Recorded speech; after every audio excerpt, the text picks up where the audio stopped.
70편입니다. 시편 70편 11절부터 20절까지 교독하겠습니다.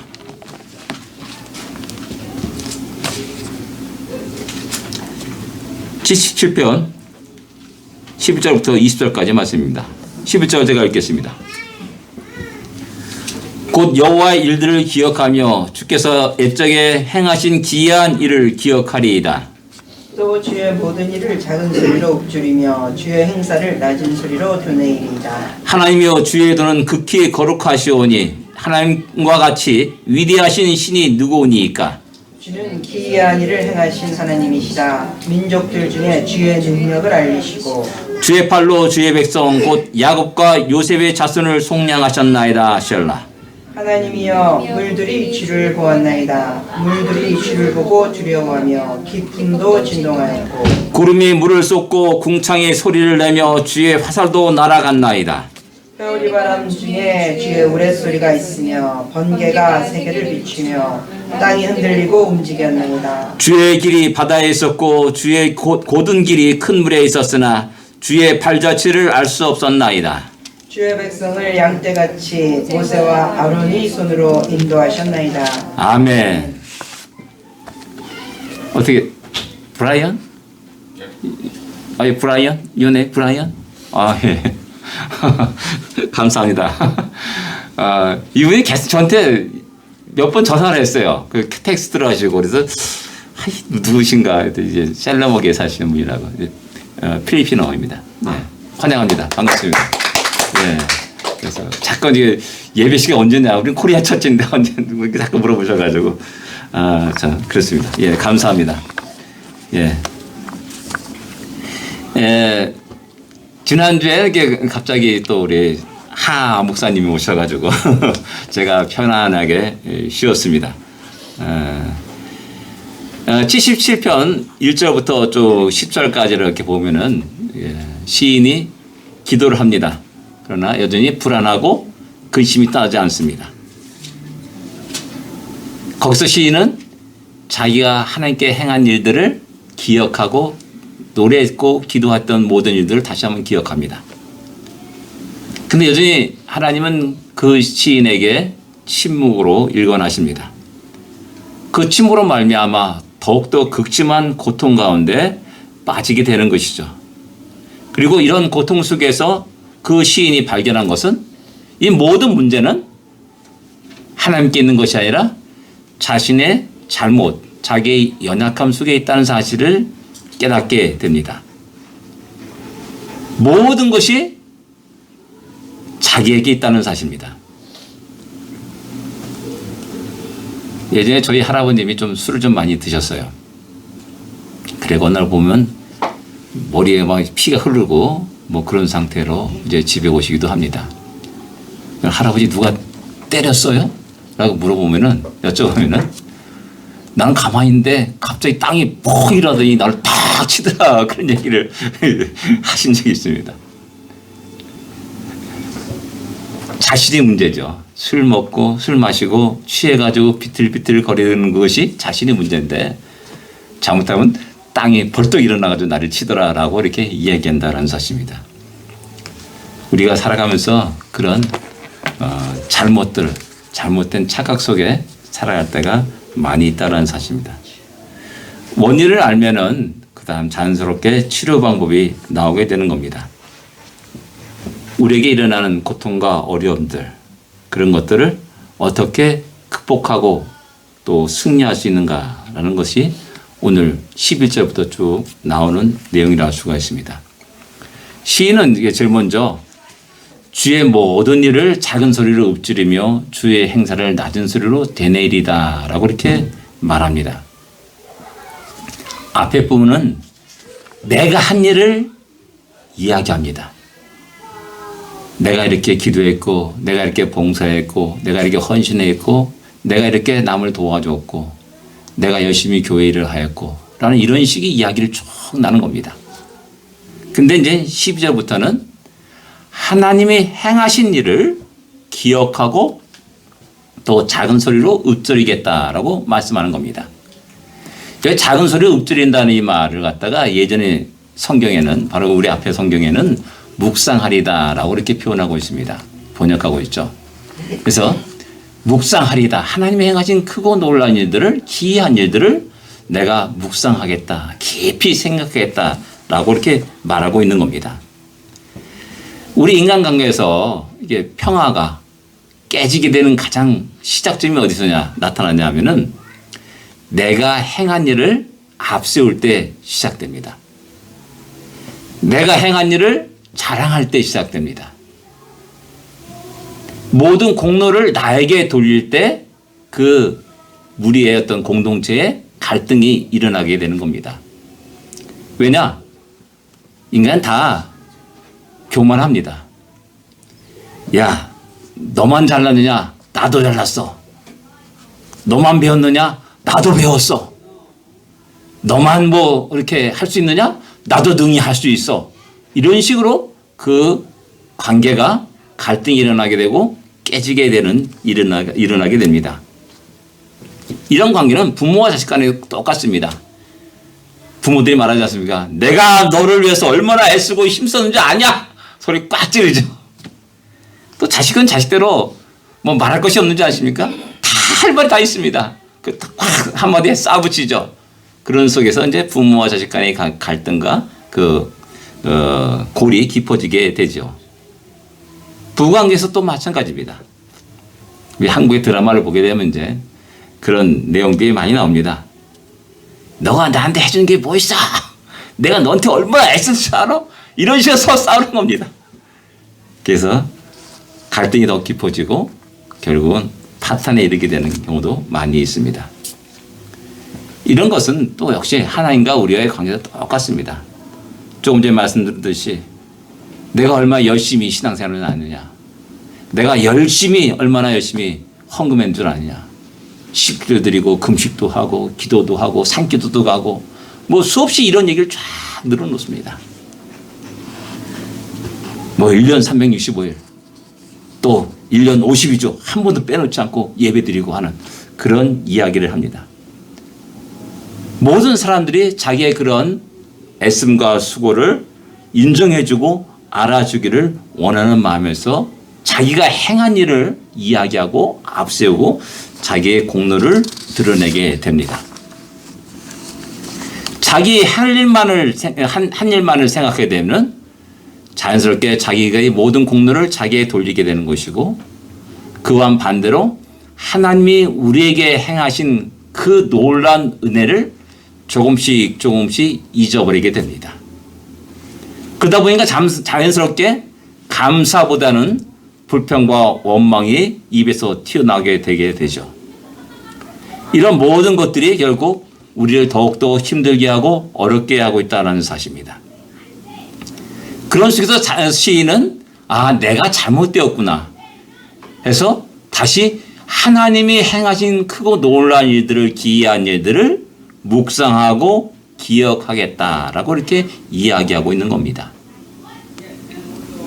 하나님이 행하신 크고 놀라운 일들을 기억한다는 것은 그분의 얼마나 크고 놀라운 은혜를 내가 입었는지를 다시 새롭게 깨닫게 되는 것이라는 것입니다. 그럼 우리가 누가복음 15장에 보면은 잃어버린 양의 비유와 잃어버린 달란트 비유하고 또 이제 이게 잃어버린 탕자 이야기가 나옵니다. 아버지 품을 떠나서 먼 나라로 가가지고 흥청망청 돈 쓰다가 쫄딱 망해가지고 고생하고 돼지가 먹는 쥐염 염려를 먹게 되는 신사까지 전락하고야 맙니다. 근데 그때 그가 생각한 건 뭐냐면 아버지를 생각합니다. 아버지. 이게 너무나 중요한 겁니다. 아무것도 아닌 것 같은데 아버지를 기억했기 때문에 그는 다시 내가 이 고생하느니 차라리 아버지에 가는 것이 삼식기 밥 먹고 편안할 수 있다라고 하는 겁니다. 그러니까 아버지가 어떤 분이신지를 다시 새롭게 인식하게 되고 알게 되는 겁니다.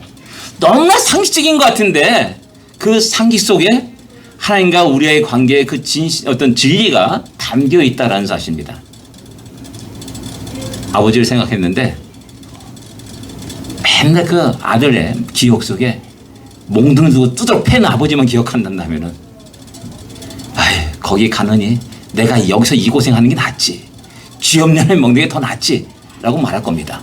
생각할 겁니다. 아버지를 딱 생각했더니 아버지 집이 음악집이에요. 아주 너무나 땡전 한푼 나오지 않습니다.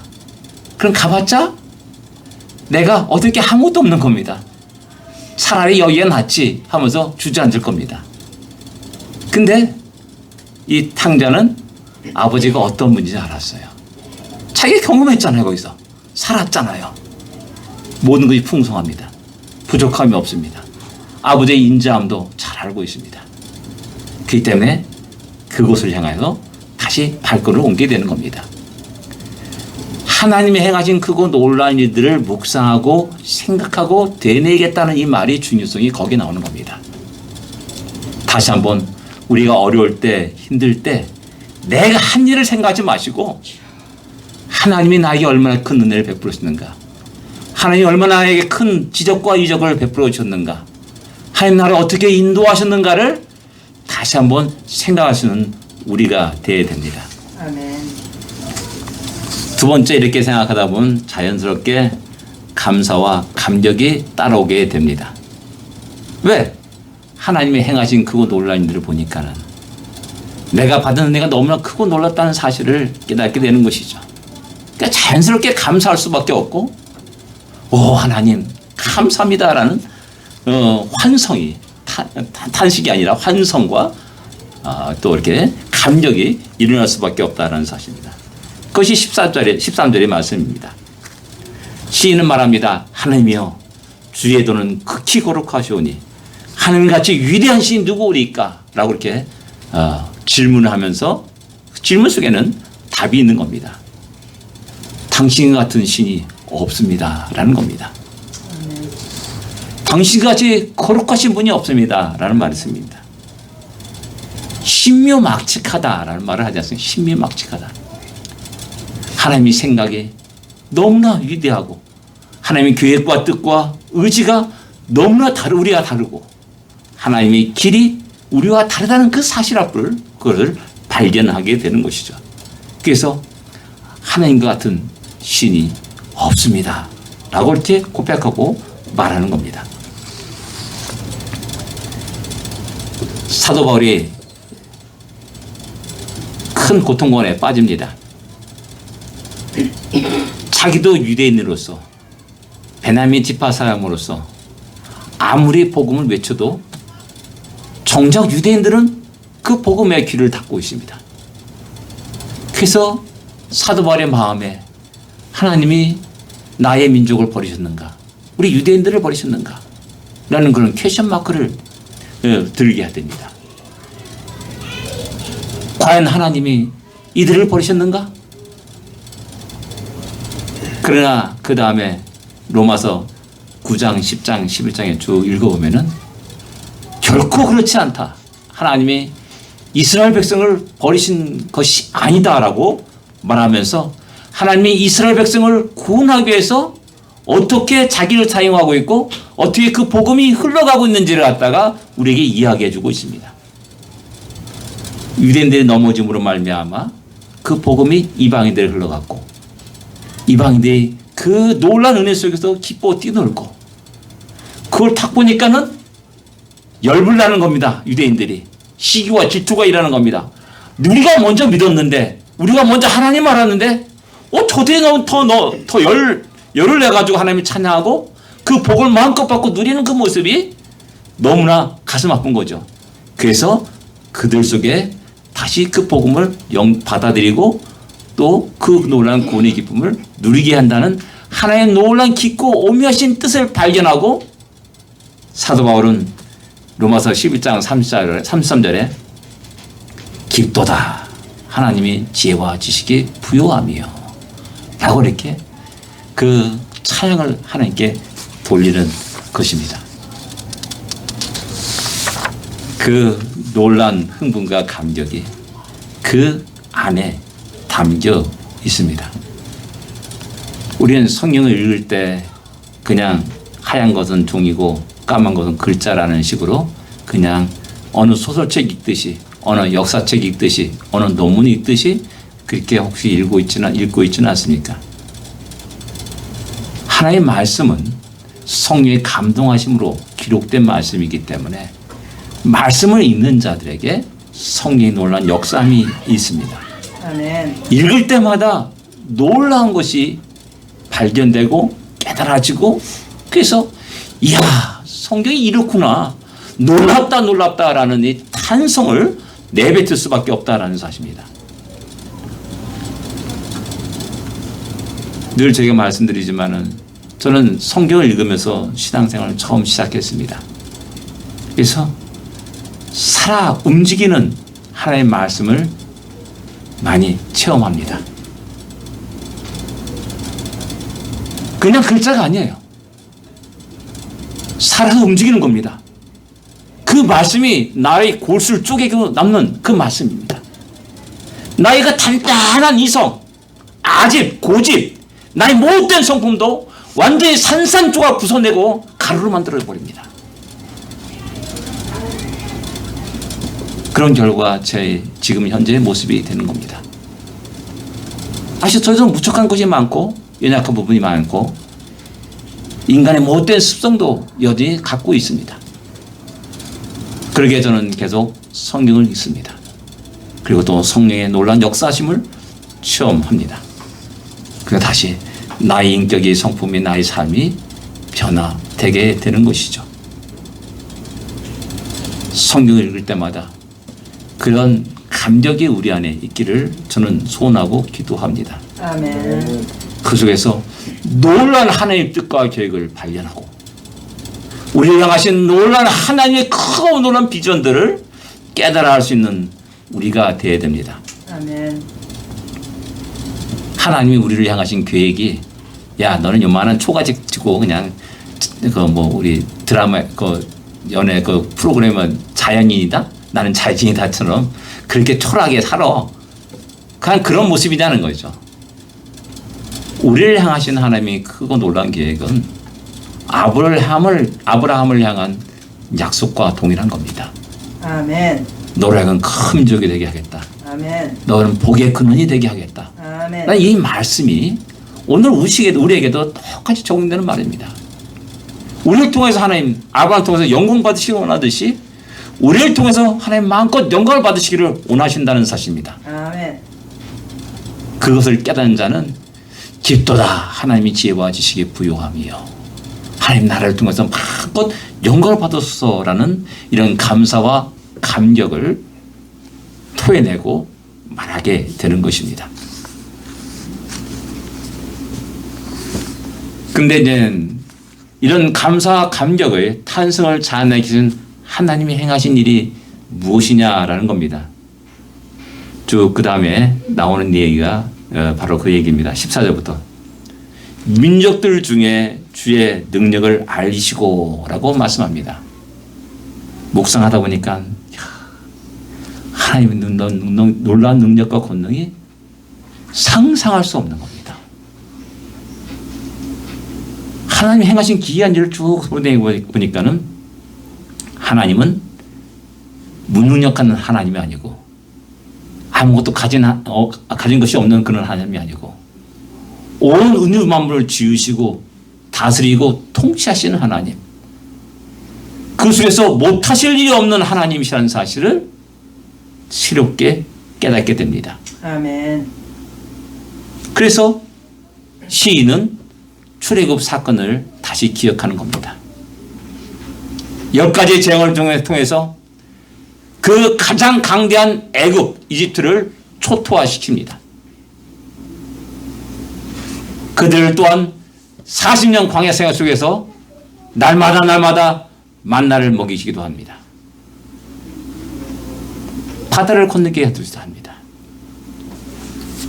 이런 일들은 수없이 그들의 역사 속에 계속되었다는 사실입니다. 그래서 유대인들이 복받았다는 말이 큰 수천만금을 받아서 복받은 것이 아니라 그들은 어떤 세상의 역사의 파도 속에서도 그 전능하신 하나님을 기억할 수 있는 민족이라는 겁니다. 그래서 다시 그 하나님을 다시 의지하고 일어나게 되는 겁니다.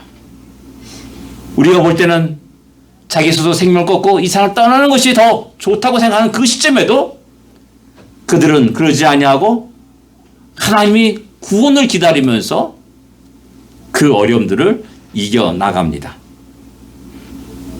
바로 그 사실을 시인은 다시 묵상하고 되뇌이면서 하나님이 행하신 일을 보니까는 하나님, 당신은 나의 하나님이요, 우리의 하나님이요, 우리의 민족의 하나님이었어.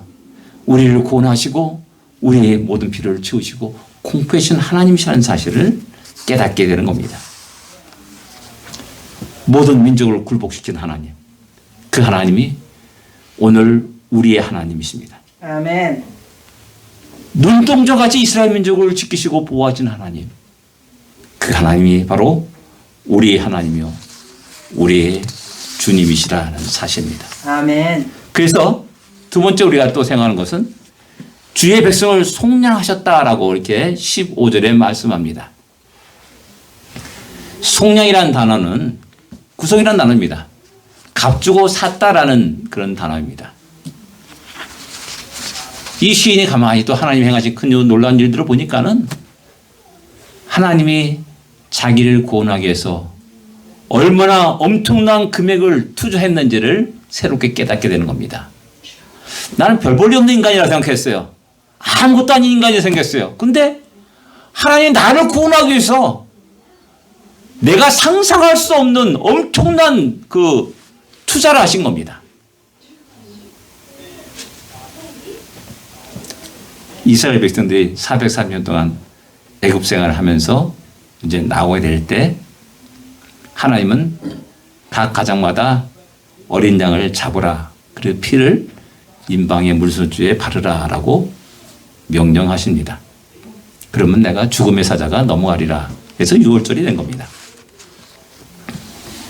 근데 우리가 생각할 수 있는 것은 그때 몇 마리의 어린 양이 죽어야만 됐을까라는 겁니다.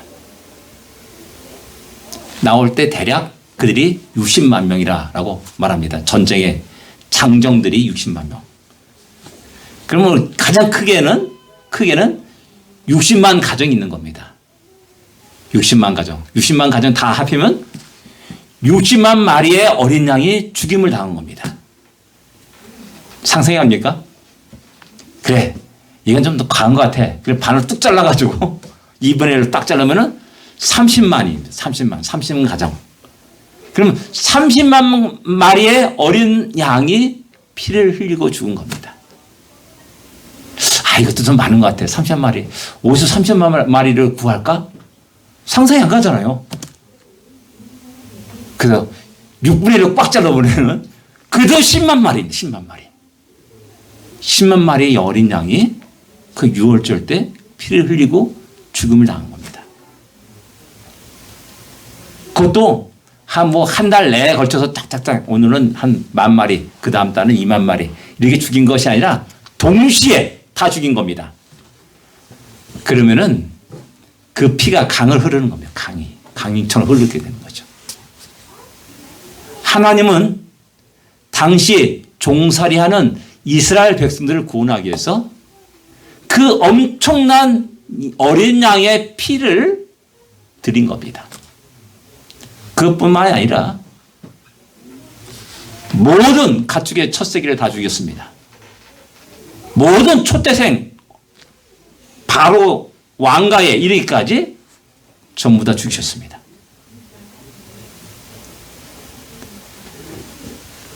생각해 보십시오. 자기는 종살이 하면서 진짜 가치없는 인생이었습니다. 늘 언제나 신음하는 인생이었고 고달픈 인생을 살아가는 인생이었습니다. 그런데 자기들을 구원하기 위해서 어린 양이 그 수많은 어린 양이 피를 흘려 죽어야 했고 또 그 바로 왕의 장남이 가장 큰 권력인 가장 고귀한 그 장남이 죽임을 당하여야 됩니다. 그렇게 하나님은 이스라엘 백성들을 속량하셨다라고 성경은 우리에게 말씀하는 것입니다.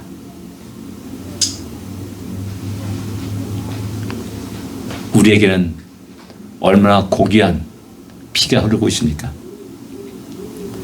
나를 구원하기 위해서 우리 주님이 십자가 달려 돌아가셨다는 사실입니다. 독생자, 하나님의 독생자 한 분밖에 없는 그분이 높고 높은 영광의 보좌를 버리시고 낮고 낮은 이 땅에 내려오시고 고난 받으시고 십자가 달려 돌아가셨다는 사실입니다. 그래서 늘 말합니다. 내가 너에게 사랑한다 말로만 사랑한 것이 아니라 너에게 분명히 보여주는 사랑의 확증이 있다. 그것이 뭐냐? 십자가라는 겁니다. 십자가. 하나님 당신 나를 어떻게 사랑했습니까? 라고 인간은 어리석게 질문합니다. 그럴 때마다 여김없이 하나님이 우리에게 보여주시는 것은 뭐냐면 십자가입니다. 십자가. 내가 너를 어떻게 사랑하는 줄 아냐? 이렇게 사랑했어 라고 말하는 거야. 이렇게. 어떻게? 내 아들을 내어주기까지 너희를 사랑했다라고 말하는 겁니다. 우리가 가치 없는 인생이 아닙니다. 우리가 별볼이 없는 인생이 아닙니다. 그리스도의 피를 주고 값주고 할 정도로 그 엄청난 소중함과 가치가 있는 인생이라는 사실을 새롭게 우리는 깨달아야 됩니다.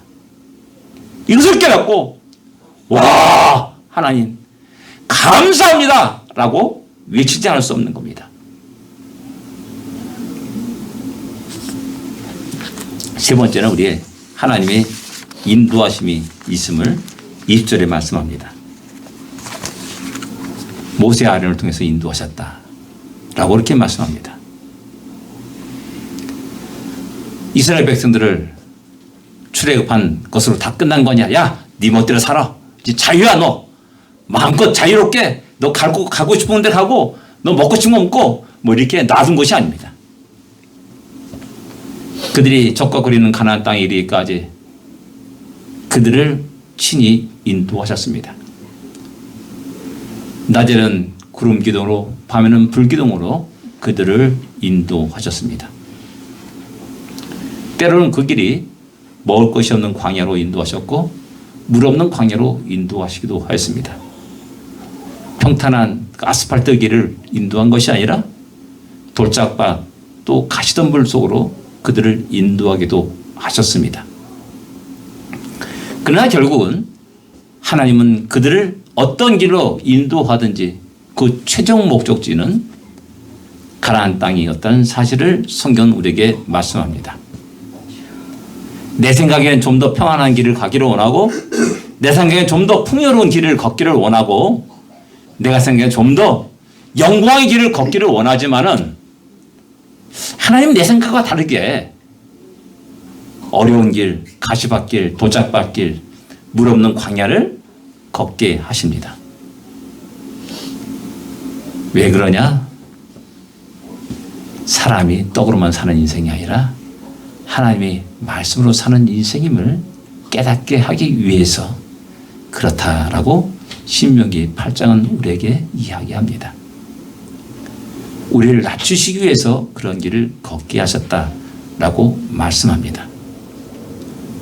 이런 하나님의 신비한 인도의 방법들을 그 방향을 깨닫게 되면은 주여 그렇군요. 나의 못된 성품을 나의 못된 인격들을 깨부시기 위해서 나의 교만함을 낮추기 위해서 끝없이 나의 그런 인생의 어려움과 고난과 힘든 일을 경험하게 하시는군요. 내가 의지한 걸 촌놓게 하기 위해서 하나님은 그렇게 나에게 어려움을 주셨군요. 라는 사실을 깨닫게 되는 겁니다.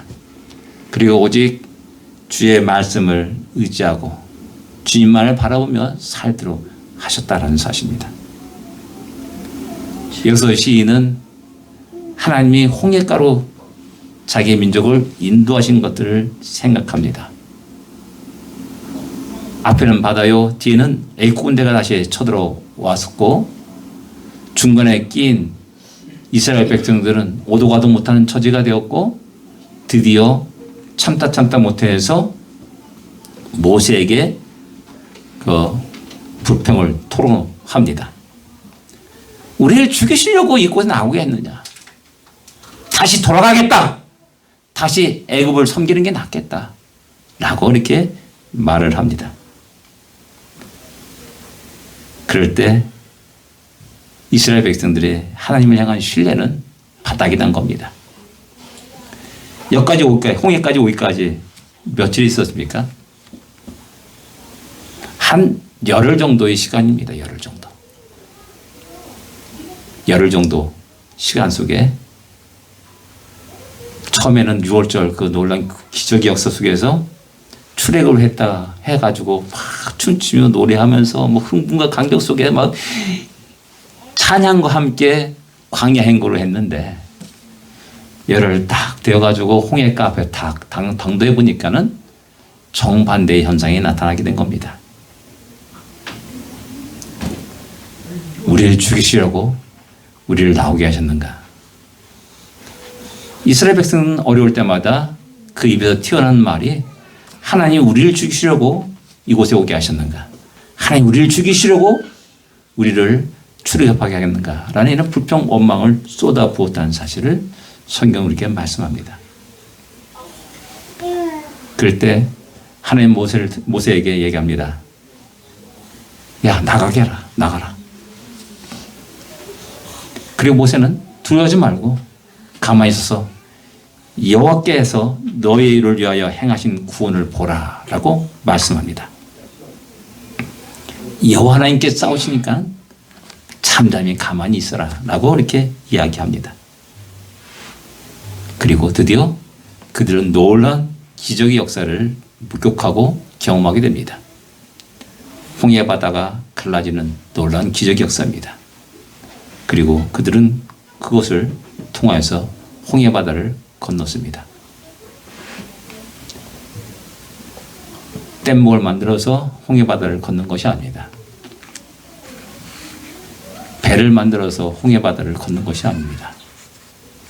하나님이 그 바다를 가르셨고 그 바다의 바닥을 말리셨고 그 땅을 밟고 이스라엘 백성들은 그 홍해를 건너게 됐습니다. 이 두 군대도 그들을 뒤쫓아 달려갔지만은 그들은 전부 다 물속에 수상되었습니다. 그리고 새벽에 그 바닷가를 보니까 수많은 애국 군대의 신들이 널려 있는 것을 보게 됩니다. 그래서 너무나 그 놀라운 구원의 기쁨을 모세는 노래했고 또 춤추고 미리암은 춤추고 많은 여인들이 함께 춤췄음을 갖다가 출애굽기 15장은 말씀합니다. 그렇게 하나님은 이스라엘 백성들을 신기한 방법으로 신기한 곳으로 인도하셨고 결국 젖과 꿀이 흐르는 가나안 땅에 이르게 하셨습니다. 우리들이 지금까지의 삶을 돌아보기를 바랍니다. 우리 힘으로 살아왔습니까? 우리 지혜와 능력으로 살았습니까? 아닙니다. 보이지 않는 하나님이 신비한 방법으로 우리 생각과 우리의 계획과 우리의 의지가 아닌 당신의 생각과 당신의 방법으로 당신의 의지로 우리를 인도하셨음을 볼 수 있어야 됩니다. 아멘. 그런 자가 진정으로 하나님께 감사드릴 수 있고 하나님을 찬양할 수 있고 하나님께 영광을 돌릴 수 있습니다. 여기서 마지막으로 중요한 거 하나 여러분들 말씀드립니다. 우리나라 역사 속에도 영웅들이 있습니다. 살수대첩의 울지문독 장군, 그 다음에 또 청천강에서 거란을 물리친 강감찬 장군, 우리나라 역사의 가장 위대한 왕이라고 할 수 있는 세종대왕, 그 다음에 임진왜란 때 일본 왜군을 무찌른 이순신 장군. 근데 그런 것이 오늘 우리에게 아무 힘이 안 됩니다. 왜? 그분들은 다 옛날 과거의 사람입니다. 존재하지 않습니다. 그래서 우리는 그런 사람이 오늘 현재 있으면 좋겠다라는 마음의 소망을 갖고 살아갑니다. 근데 현실을 보면 그런 사람이 없어요. 거기에 오는 좌절과 절망이 더 깊게 내리게 됩니다. 그러나 우리 하나님, 나의 하나님은 세상 끝날까지 변함없이 우리와 동행하시겠다고 약속하십니다. 아멘. 그 하나님이 여전히 이 자리에 우리와 함께 하시고 아멘. 우리의 발걸음 한 걸음 속에 역사하시고 아멘. 주의 전능하심을 나타내시고 우리를 즉시 사랑하시고 지키시고 인도하십니다. 아멘. 그러기에 다시 우리가 힘을 얻고 기뻐 찬양하며 우리 하나님을 예배드리고 또 샘을 얻게 되는 겁니다. 아멘. 기도하겠습니다.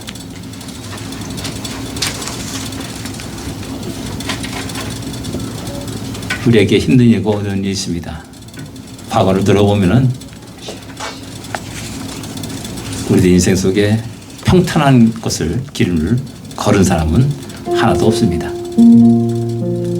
우리나라의 큰 재벌이라고 할 수 있는 삼성전자, 현대그룹 그런 사람도 역시 마찬가지로 인생에 아픔과 고통이 있음을 우리는 잘 알고 있습니다.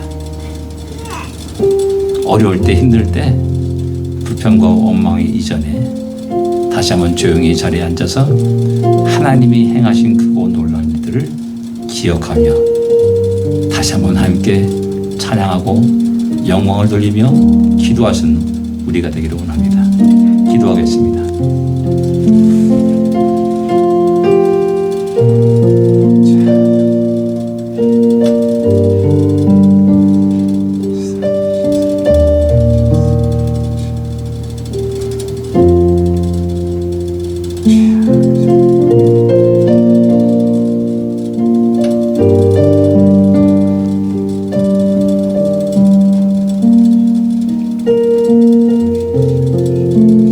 하나님 감사합니다. 우리가 날마다 풍족한 삶을 살지 아니하고 때때로 어렵고 힘들고 가난한 인생길을 살게 하심을 감사합니다. 아멘. 그 속에서 더욱 주를 의지하게 하시고 주만을 바라보게 하여 주시며 주여. 주의 도심과 인도하심을 구하게 하심을 감사합니다. 아멘.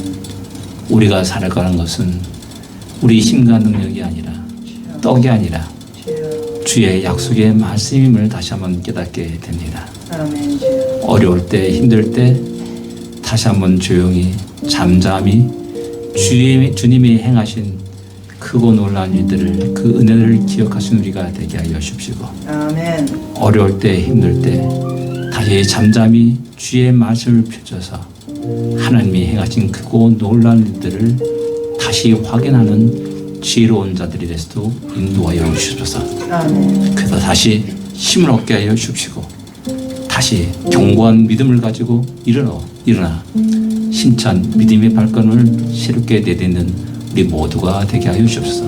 아멘. 이 시간이 바로 그러한 시간이 되게 하여 주옵소서. 예수님으로 간절히 기도드립니다. 아멘. 아멘. 우리 다